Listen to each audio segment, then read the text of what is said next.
With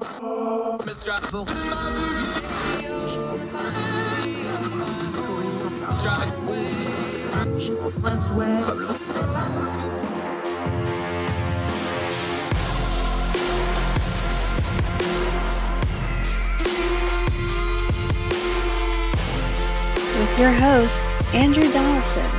This is Heard Tell.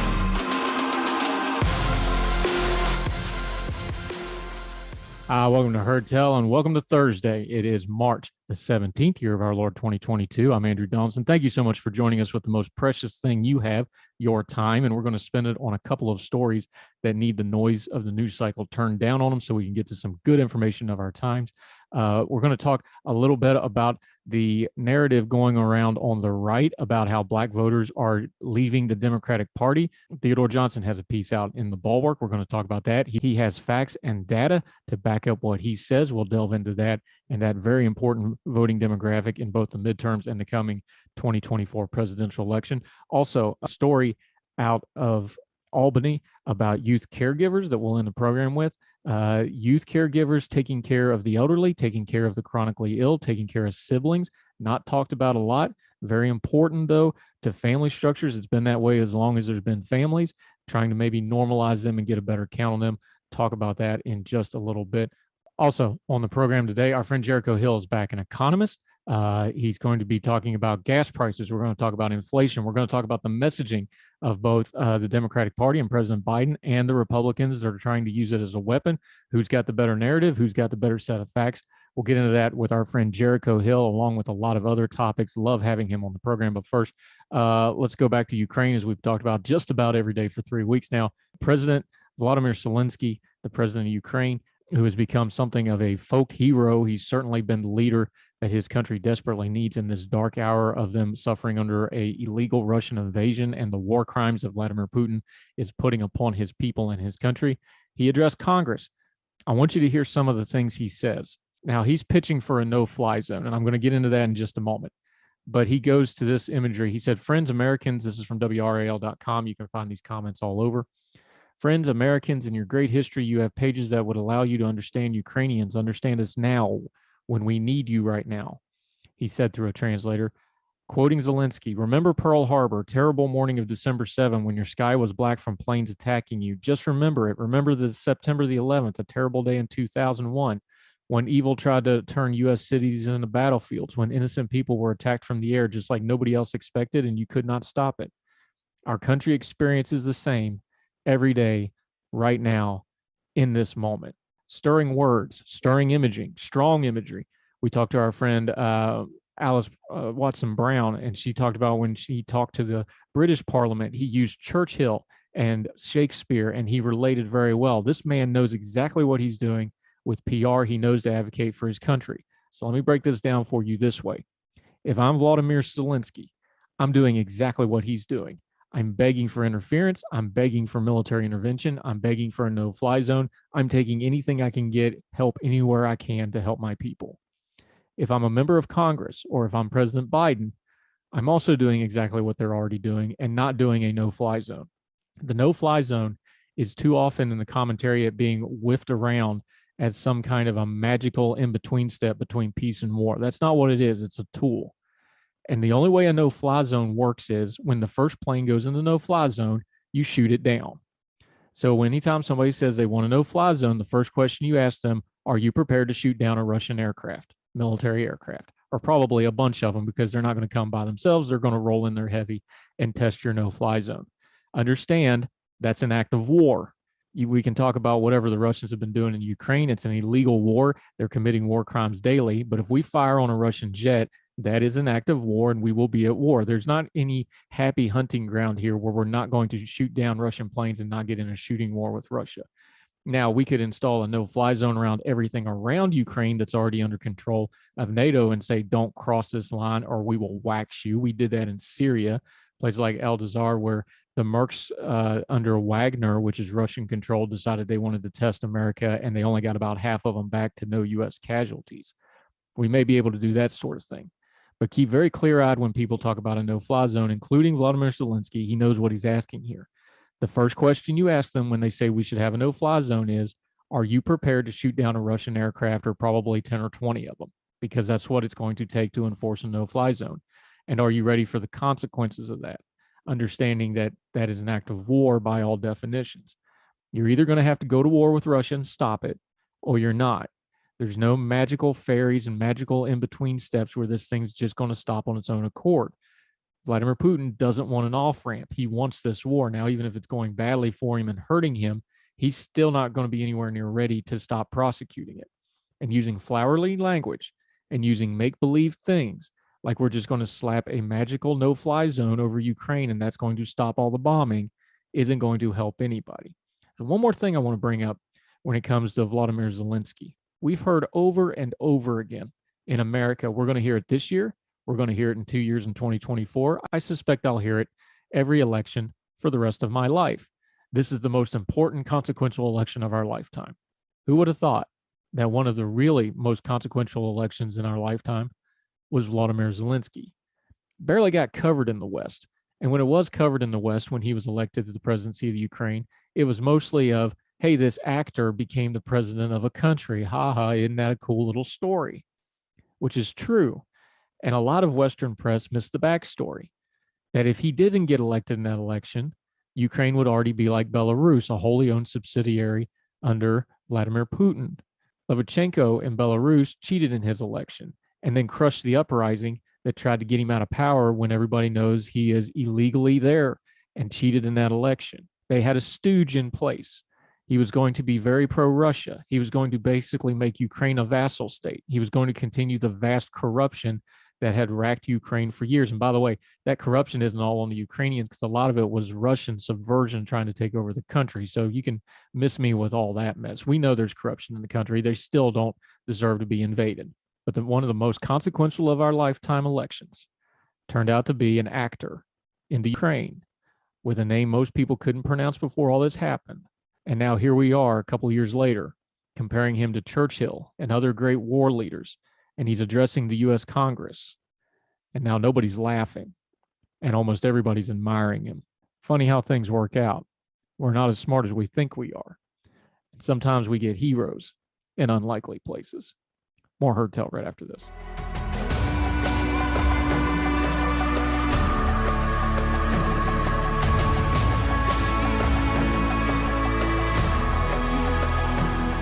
Welcome back to Heard Tell. You know, one of the things we do here and we pride ourselves on is turning down the noise of the news cycle. And it doesn't matter which side or which ideology or which party is doing the noise. If there's noise, we want to get to the bottom of it and get to the good information to be had. We've done it about different demographic groups and voter groups. We've recently been talking a lot about the Latino voter groups and Hispanic voter groups. There's a great piece in The Bulwark from Theodore Johnson has written this, and he's taking on the concept that has been floating around for a while that Black voters are leaving the Democratic Party. And he pushes back on it a little bit, and he has this kind of data. He says, and quoting from his piece at The Bulwark, Trump received just 6% of the Black vote in 2016 and 8% in 2020.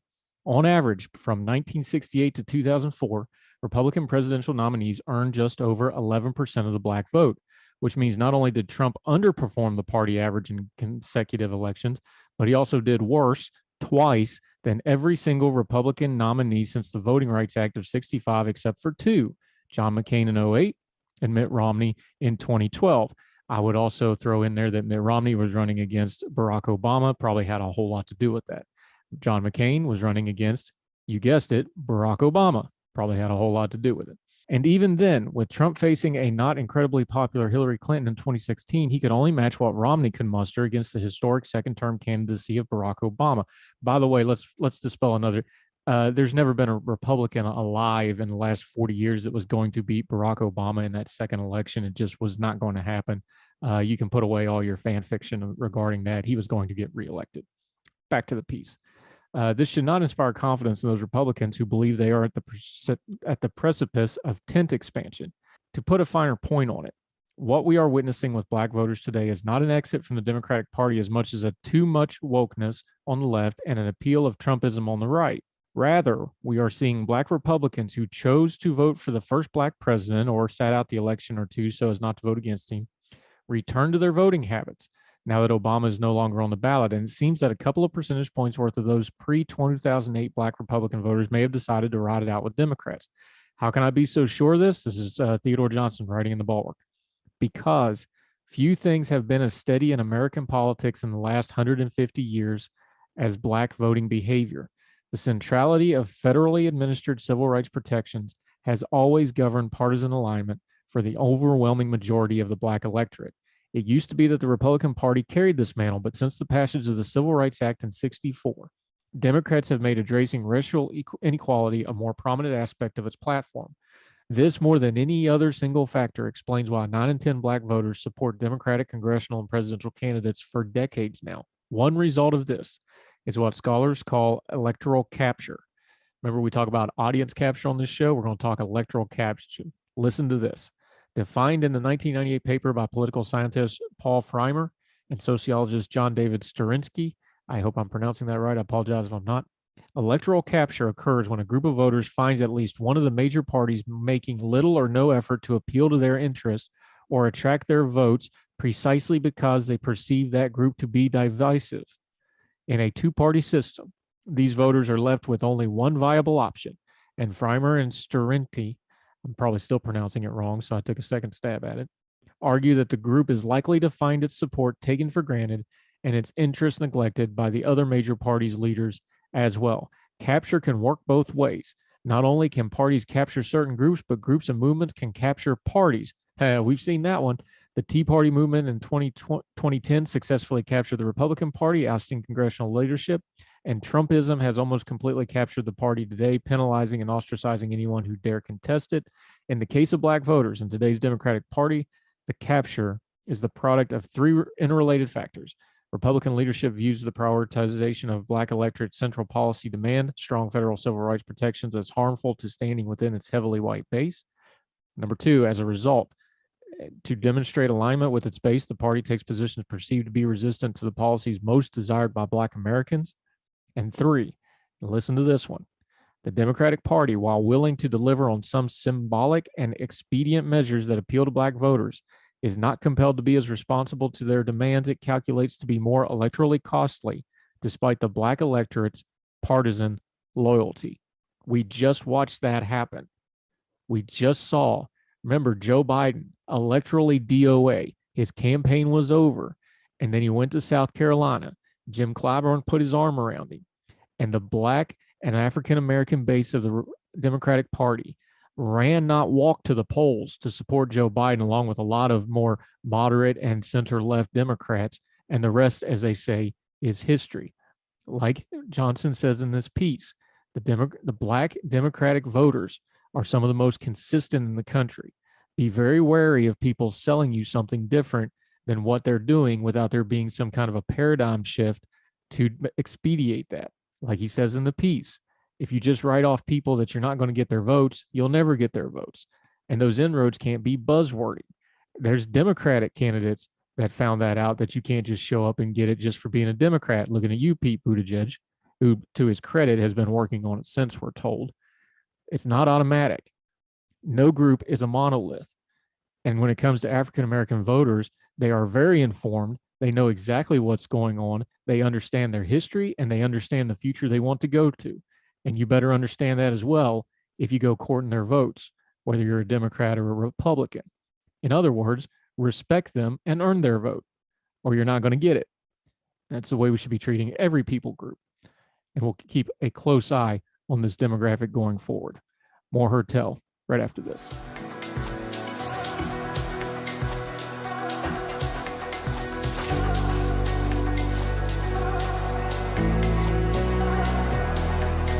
Welcome back to Heard Tell. All right, economics all over the headlines. We're going to go to our go-to on it, Jericho Hill. He works for one of them 4-letter, not 3-letter. I was corrected last time. 4-letter government agencies, but his opinion are his and his alone, unless they're correct, and then he really wants them to be his. Jericho Hill, how are you, my friend? Doing pretty good today.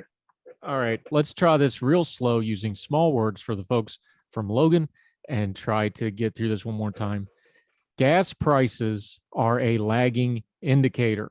Can you please explain why gas prices are a lagging indicator? Because we still seem to have problems understanding in the United States of America in the year of our Lord 2022 gas prices are a lagging indicator. You should first specify they're a lagging indicator of what. Darn you, Right. Jericho. Just answer the question.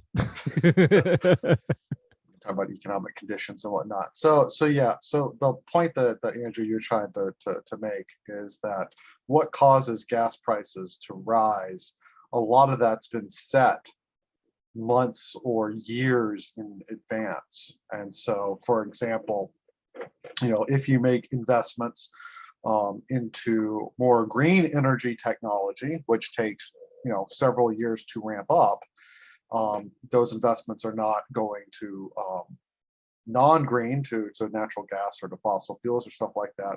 So there's less capacity to ramp up.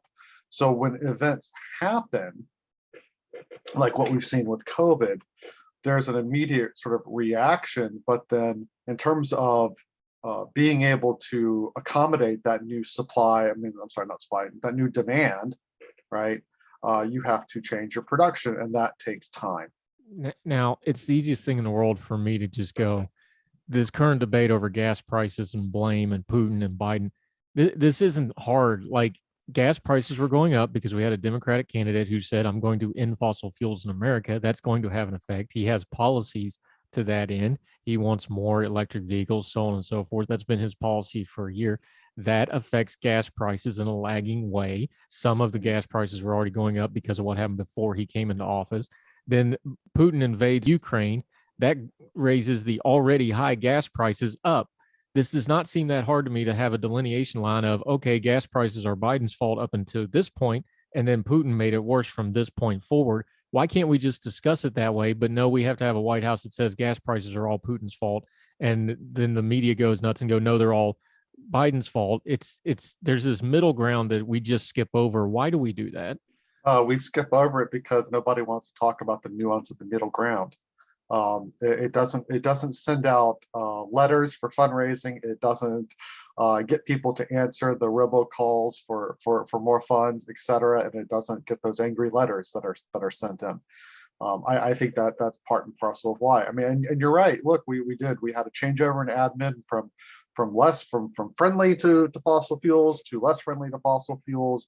We had a pandemic that radically changed things. We had not just a response to trucks and tankers getting in, to get the gas and whatnot, but now we've got a response from folks being like, well, I don't really, I need to commute more or I need to commute less. Some folks like myself don't even commute hardly anymore, which changes the calculus.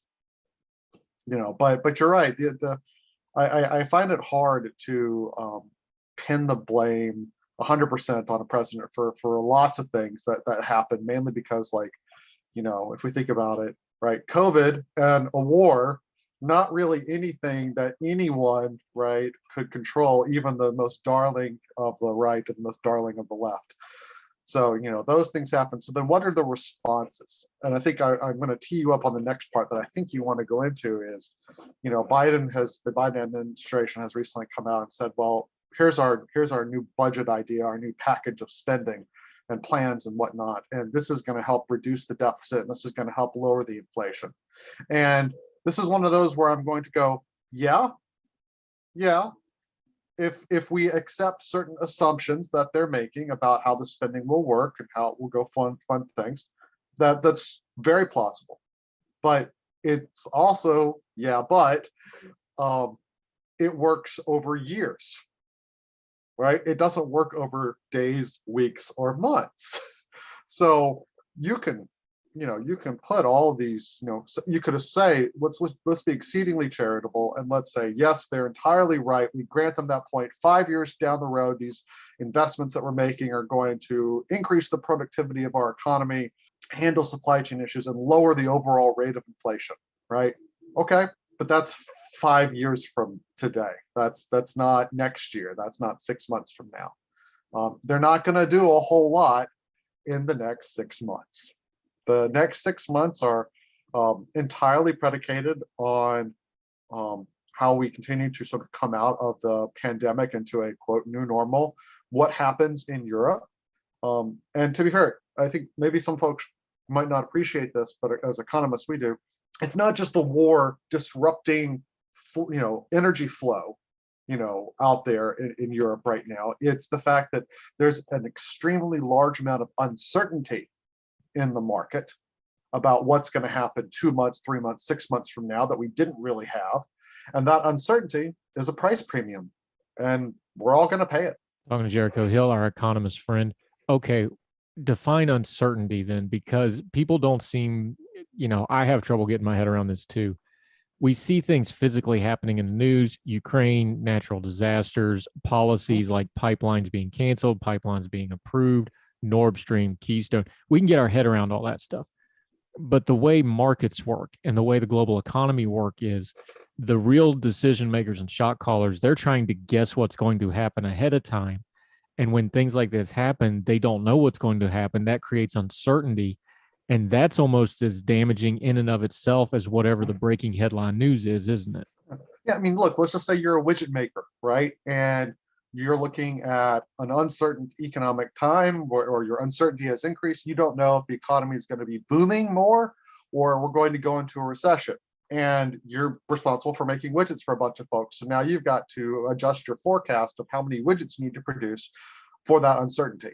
That's the fundamental problem. And it's something that we all deal with, but that's getting beyond just the what you might say the rich people making bets of what things are going to be like 6 months from now. I mean, just down to more brass tacks. If you're trying to plan for what you need, if you're a business and you're trying to figure out what do I need to have in stock 3 months from now, well, the war changes things a little bit. That's part of the uncertainty that we maybe don't appreciate. Yeah, talking to Jericho Hill. Let's talk about something that economists have to deal in numbers. They have to deal in facts. They can't deal in unknown unknowns and known unknowns, as Rumsfeld famously said. Sometimes we try and fail. Yeah, it's a great line though. What about an economy like the UK? And I know you're an American economist, but where they've tolerated Russian money to a huge extent. There's just a river of oligarch money going through London. Of course, London's a financial center for the entire world. We've seen where Deutsche Bank, basically flat out refuses to even look at all their Russian money that goes through them. There's a lot of economy and a lot of the world economy that is unseen because it's just not tracked properly, because it's designed to be that way. And when that gets interrupted, it starts showing up in the things that we do track. How does economists deal with that? Because that's a great unknown. It's kind of a wink, wink, nudge, nudge. Everybody knows it's there. But now we know for a fact it's getting disrupted, especially in England, when you see like Abramovich is losing Chelsea and things like that. They can't hide it now. How do you adjust that into when you're looking at economic stuff? Well, for an economy such as like Great Britain or from the US, for the most part, if one foreign country withdraws a substantial amount of inflow, for whatever reason, it's unlikely to feel more than just maybe a speed bump when you're going a little bit too fast, because those economies are so big, right? What I think is more difficult to sort of figure out is exactly where the money is, and I want to pivot to talking about yachts. So, lots of commentators were like, let's just seize all the Russian yachts. Let's seize all the oligarch yachts, right? Punish them. And of course, we know some of those yachts. Like we know who owns them. So a couple of them have been seized. But so many of these sort of high-end ticket items, such as super yachts, are owned through shell companies, through management companies, in a pretty obscured ownership structure. So how do you really figure out exactly how much Russian money is in the British economy or the US economy, when certainly yachts are not the only thing that these complicated business arrangements are done? Yeah, talking to Jericho Hill, our economist friend, we're going to break down some of those economic sanctions, what's opposed, what actually bites, what matters, what doesn't, what's noise. Also talk a little bit more about the overall economic conditions. Our friend Jericho Hill, making economic things so easy to understand, even I can understand them, when we come back on Hurt Tell.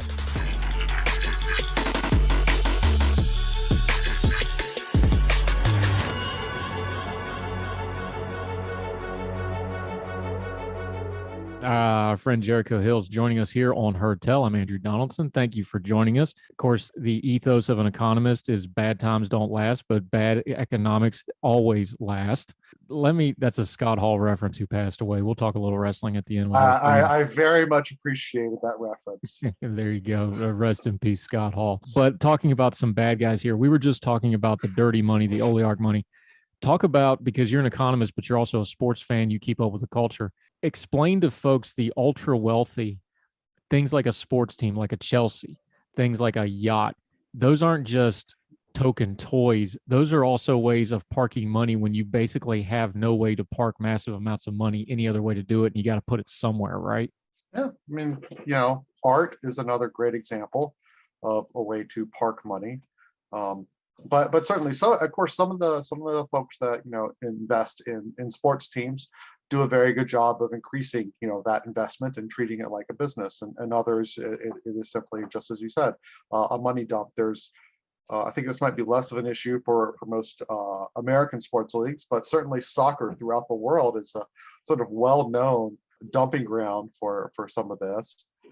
Real estate is another dumping ground. Lots of there's also lots of obfuscated real estate holdings. So at the very high end, it doesn't affect the average person and trying to buy a house. People don't buy homes that are hundreds of millions of dollars, right? Unless you're filthy rich. But who exactly holds those very high end real estate homes? Is another thing where you may not necessarily know who actually owns that house. But it's there to park money. It's a diversification strategy. Wu-Tang. Wu-Tang Financial. Talking to Jericho Hill, master of many things, but mostly economic things. Okay, when we have an uncertainty like the Ukraine situation, this looks like it's going to be at least a semi-protracted war, at least through the summer, probably at the very least. How does the markets start to adjust? Because they can't just keep bouncing out of fear and uncertainty. They're going to settle on something, especially if this starts looking like it's going to go for a while. Because remember, before this, we thought we pretty much had this summer economically figured out. The Fed's going to raise interest rates 3 or 4 times. Yep. We're going to have an election year, so they're going to jimmy the money. We're going to have another stimulus package so they can run on that. We were going to get inflation under control. Yeah, everything looked great. We thought we had this year under control. Look, at some point though, the powers that be are going to make a decision on what path to take. How do you think that shakes out here in the near term, probably over the next 2-3 months? I think I first have to say there's a lot of personal bias here about that path, because I apparently have more than a quarter of Ukrainian blood in me. So I have a little bit of a loyalty, sympathy here. I don't see this conflict ending nicely. I don't see it ending a whole lot anytime soon. It's going to cost Russia quite a bit. Their economy is already, quite hurting. You can watch the ruble essentially do a roller coaster free fall. And you can watch videos now of folks fighting for stuff in grocery stores, which is reminiscent of another time when Russia used to be called the Soviet Union. Now, how it all, I wish I could say how it would all shake out. I don't know what the military situation is going to look like. I certainly have, hopes that some Ukrainian solution is found to the benefit of the Ukrainian people. I feel badly for them, and have been doing what I can to support the Ukrainian Red Cross and other such organizations that desperately need help. But think about Europe now, and this like in the short run. Let's be a little more optimistic. In the short run, Europe is going to suffer from pretty high heating bills and energy prices too, because they're shutting down a lot of the oil and gas investments they were doing, and now you've got Germany saying, "Oops, maybe we don't want to shut down the nuclear power plants that we were planning on doing. Maybe the best thing to be green is to actually build more nuclear power plants." I think that would be a really, really good change. Yeah, I've kind of, we love our analogies here. I've taken to calling it like Jules Verne. He got an astonishing amount of things right on Journey to the Moon. That 3 guys on a couch. We put 3 guys on a couch in a capsule. He used a projectile. It was a capsule. They had to he got a lot of stuff really right. The problem was we needed to wait 84 years to NASA to figure out the really important stuff, like, hey, let's not use a cannon. Let's build a Saturn V and get it up into low Earth orbit. I think that's where we're at with some of the energy stuff right now, where we can see the solution. We've figured out kind of the big picture part. Okay, this is possible, and here's how we do it. But there's a whole lot of people that are still in the science fiction realm of, oh, we'll just put them in a cannon and shoot them up there. And that's how they're kind of dealing with this energy crisis stuff. That's not how the world works. We can see it, but we're still 40, 50, 60 years, whatever, maybe sooner with technology, from really changing how energy, especially geopolitical energy, and how practical energy for the poorer folks in the world are. Am I wrong in using that kind of analogy of like people can see it, and then things like Putin kind of bring it back and focus like, okay, we're not as close as we are? I think Putin's action might have accelerated that timeline a little bit for the Western world.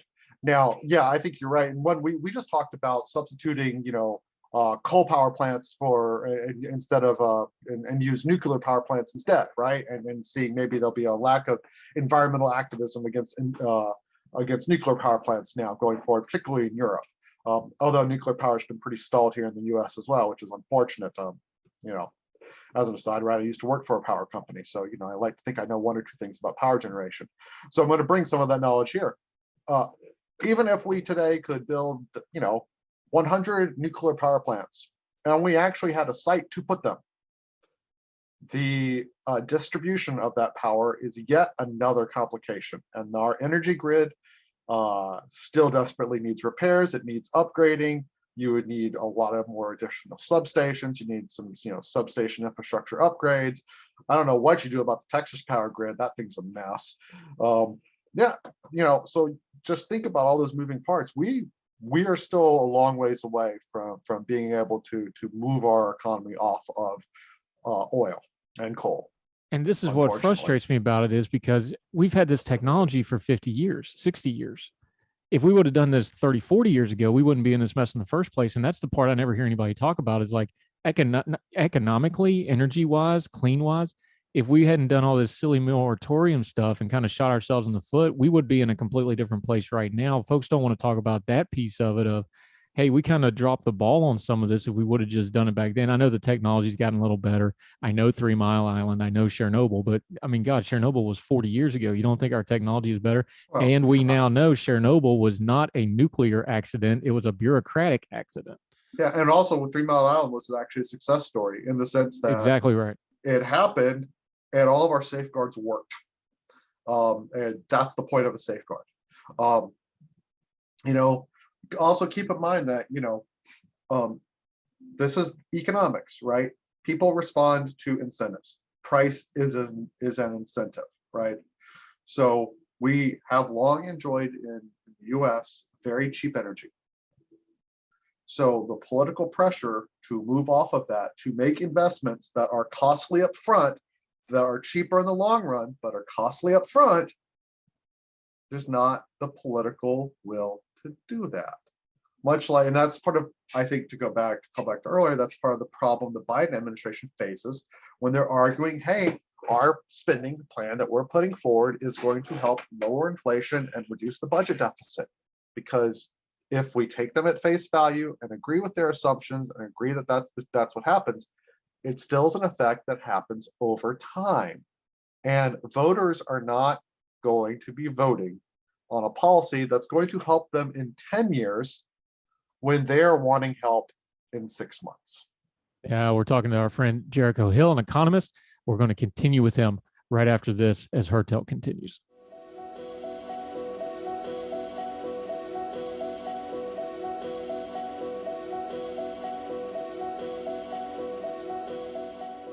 Is it going to be 6 months though? Because this feels like something that's going to have kind of an immediate, an intermediate, and a long-term effect. Oh, I was just picking 6 months as an example. Like 6 months from now, we're going to be having an election, right? You might have all the best policies in the world, but guess what? If you're not helping people when they're wanting to walk into the poll booth, like you can go back and you can see, like, think about, how, like when we've seen changeovers in admin, particularly partisan changeovers in admin, it's always been related to some sort of crisis, which somewhat was the fault of the prior admin. And some of that was actually just how the world works, and stuff outside of their control. It's akin to a ship captain basically running into a storm, which the ship captain could not control. And then the ship captain makes the wrong decision when they get into the storm, and some folks get hurt. Well, the people Right. that get hurt on this stuff, though, I'm talking to Jericho Hill, economist, 4-letter organization dweller. My friend, the people that get hurt on this stuff, and you know this well because you focus a lot on housing and things like this. The problem with this is we talk about it online, and the policy people have these great ideas about, oh, we're going to fix the energy problem. We're going to fix fuel prices. But it's the poorer folks, and it's the underprivileged folks, and it's the working class folks that are going to really get whacked hard on all these policies. We talked about it with the EVs online. We're like, yeah, Secretary Buttigieg, you can tell everybody to go buy a $50,000 car, but that's not in a lot of people's budget. If they can't afford $5 gas, they're not going to go buy a $50,000 car to save $2 on gas. That's not how that works. No, they're going to have to buy an overly priced used car at this point, which you can't get right now. Something you've been talking about on and on. The used car prices are 20% over sticker right now. I think we're starting to see a slight improvement. It's starting, but then of course this Ukraine thing happened, and But you've talked about the inflation was driven by things like used car and gas prices. Yeah. Mm-hmm. Those are things that affect working class people and below. It doesn't affect the commuter class quite as much. And I don't mean the commuter classes mean people commuting. I'm talking about people that have the option of whether to go into work or not. No offense. Yeah. Present the company home-based excluded. option. Yeah. Well, look, I think I've beat that drum a few times, talking about how I'm in a very privileged position, and I recognize that. So yes, a lot of this hurts folks who are at the what we call lower to moderate income spectrum. These are folks that have to drive their kids to school. These are folks that have to drive to work. These are folks that work as, hey, the maids that come and clean houses. How do they get to those houses? They got to drive. So how do those what can we do to help those folks? Is really when I think about policy, what we should be doing. And a lot of this is, I'm going to go back and do, what has been a pretty left-leaning policy thing of cancel all student debt. And for me, thinking about it practically, that would pretty much be what we call a regressive tax in a sense. It would benefit mid and upper income earners much more than it would benefit lower income earners. I think, tailoring sort of our approach is important. And so in the student loan case, it's saying, I've been talking on Twitter and trying to talk to some policymakers like, yeah, cancel student loan debt for folks that tried to go to school and didn't complete and haven't completed for a long freaking time, right? So something happened. Those are folks that are probably not making a lot of money. That student loan debt is probably hampering their ability to move to a maybe better or safer apartment, to get a better or safer car, to be in a better or safer school. That's sort of what we should do.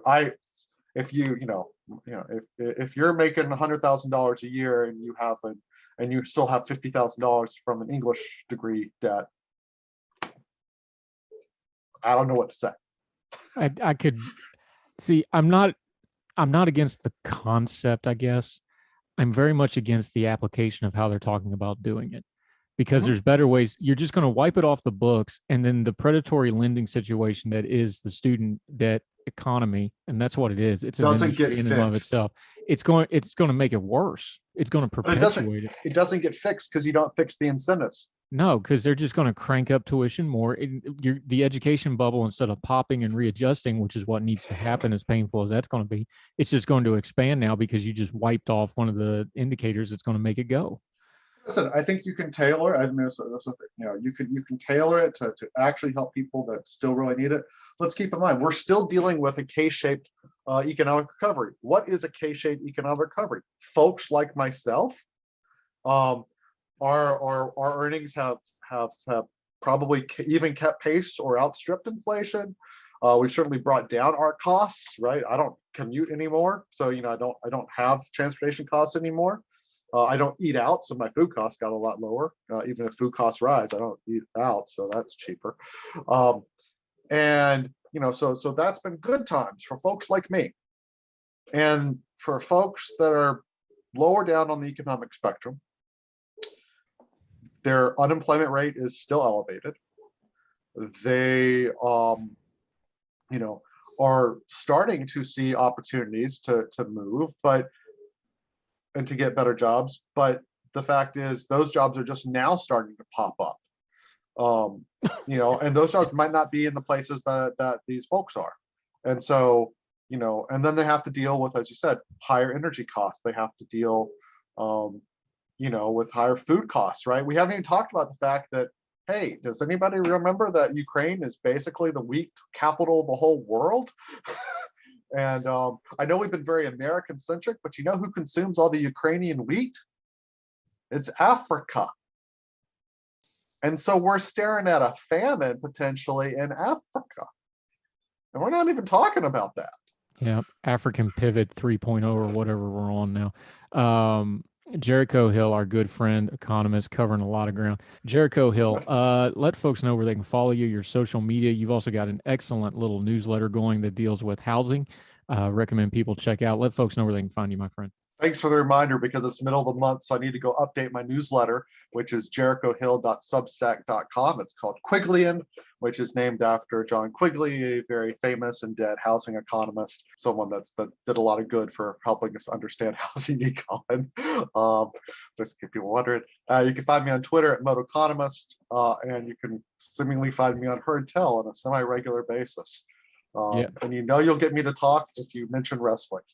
Yeah, we need to do a new wrestling one sometime soon, because I got a lot of thoughts about what's going on with that stuff right now. But I for folks that maybe didn't know the reference, I just want to explain it. So Scott Hall was a wrestler. One of the most important things about Scott Hall was that when wrestling was in its greatest heyday in the mid to late 90s, Scott Hall and another wrestler named Kevin Nash jumped ship from the top dog WWE promotion to the WCW Southern promotion with Ted Turner, and basically jump-started a ratings bonanza where wrestling was actually cool, and you could wear wrestling t-shirts out in public and feel like you were actually cool for about 2 to 3 years. So he was a pivotal part of that. That was probably one of the biggest moments in the wrestling industry. He, though, had a lot of personal demons. He had a lot of personal issues. He basically turned into a drunk and just a drug addict and an awful person. And then at the last moment reached out and got help from a former wrestler turned yoga coach, Diamond Dallas Page, who's actually legit, and got him fixed up 10 years ago, got him sober, 10 years sober, and got him to the point that he could go back out there and meet the fans, participate, be backstage, even get inducted into a Hall of Fame.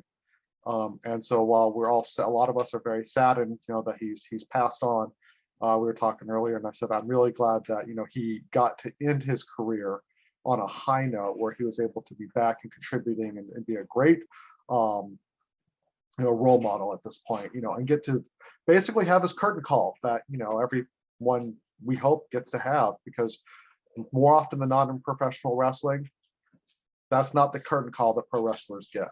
Yeah, and curtain call was a sly inside reference too that I got, and a few others will get. Scott Hall, we should say, he died complications from surgery. It wasn't something untoward. It wasn't unfortunately, too many wrestlers, bad things happen. He had a heart attack and then had a series of heart attacks, complications from surgery. He was 62 years old.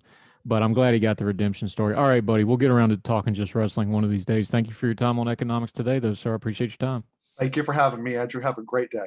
Hey, we're glad you're in heavy rotation. Appreciate it.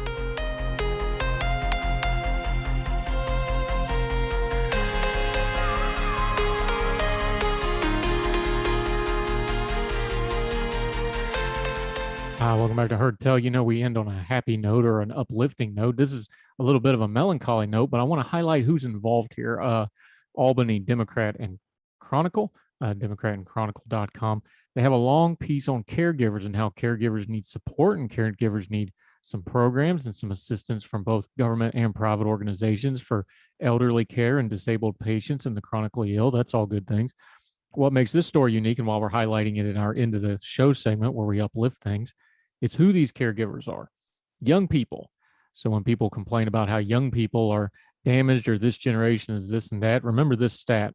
It is estimated, this is the Democrat and Chronicle, it is estimated that 5.4 million young people in the U.S. are caring for someone in their home, a number that researchers believe is greatly underestimated. They assist in the care for disabled parents, chronically ill siblings, elderly relatives, and their challenges and expenses vary. Some studies suggest they may have increased anxiety and depression. And for Most resources are hard to find.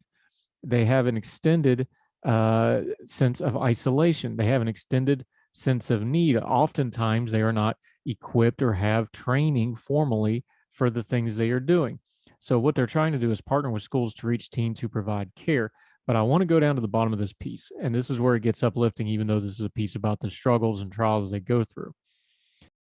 Cara Levine, who is a home health care advocate and has championed the support of youth caregivers for nearly 2 decades, listen to this quote.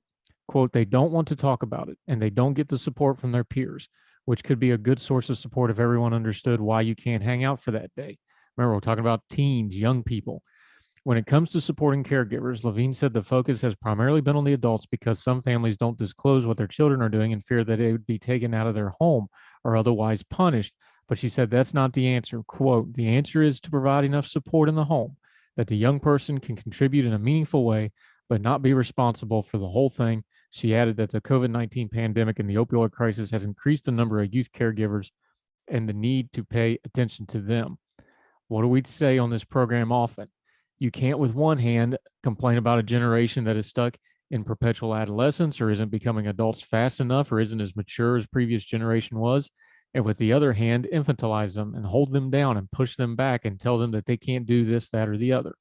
Normalizing these routines of young caregivers. No, we don't want anybody to be exploited. They should be carefully checked for that sort of situation. But youth caregivers and family dynamics, this is how it's always been since there was more than one human needing to take care of another one. And it makes all the sense in the world to formalize it, get it out of the shadows, and make sure they have the support they need, and we can accurately account for them. If nothing else, we should be able to praise them. People taking care of their own family and friends in their communities, that's always worthwhile.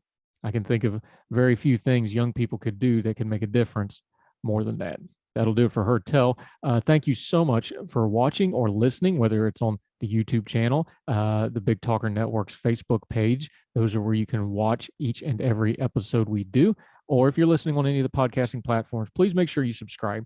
Important for a couple of reasons. One is you won't miss anything we have going on. Number two is you can keep track of what we're doing, and we can see what you're doing, what you're responding to, what you're listening, what you're downloading, and we can make adjustments. Also, there's ratings and review tabs. Make sure you use those. Let us know what you think. Let us know what you feel. You want to contact us directly, heardtellshow@gmail.com, heardtellshow on the Twitter. We'd love to hear from you. We've done segments based off of what you've asked us to cover or look into, and we'd be happy to do it again. So just one more time, thank you so much. We keep getting growth, and it's because of folks like you. Sure appreciate it. So wherever you are, across the street or around the world, we hope you and yours are well. We hope you are well fed. We'll talk to you tomorrow for more Heard Tell. All the music on Heard Tell is provided under a Creative Content license from monstercat.com.